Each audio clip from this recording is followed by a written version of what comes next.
अध्याय 2 मध्ये श्रीकृष्णांनी ज्ञानयोग आणि कर्मयोग दोन्हीची महती सांगितली.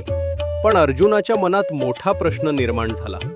म्हणून तो अध्याय 3च्या सुरुवातीला श्रीकृष्णांना विचारतो. अर्जुन उवाच जायसी चेत कर्मणस्ते मता बुद्धिर जनार्दन तत्किम कर्मणी घोरे माम नियोजयसी केशव.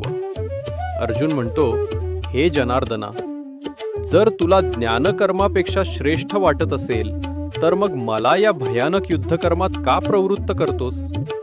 व्यामिश्रेणेव वाक्येन बुद्धिम मोहयसी वमे तदेकम वद निदनिश्चित्य येन श्रेयो अहमाप्नुयाम. अर्जुन पुढे म्हणतो, तुझे वाक्य परस्पर विरोधी वाटत आहेत, त्यामुळे माझी बुद्धी मोहित झाली आहे. म्हणून स्पष्ट सांग, कोणता मार्ग मला खऱ्या कल्याणाला नेईल? अर्जुनाला संभ्रम होतो. श्रीकृष्ण कधी ज्ञानाची स्तुती करतात तर कधी कर्माची. म्हणून तो स्पष्ट विचारतो, हे कृष्णा, मला नक्की कोणता मार्ग धरावा, ज्ञानाचा की कर्माचा? या प्रश्नानंतर श्रीकृष्ण कर्मयोगाचा खरा गूढ अर्थ समजावतात. अशा अजून ज्ञानमय शॉर्ट्ससाठी भगवद्गीता शॉर्ट्स फॉलो करा. जय श्रीकृष्ण.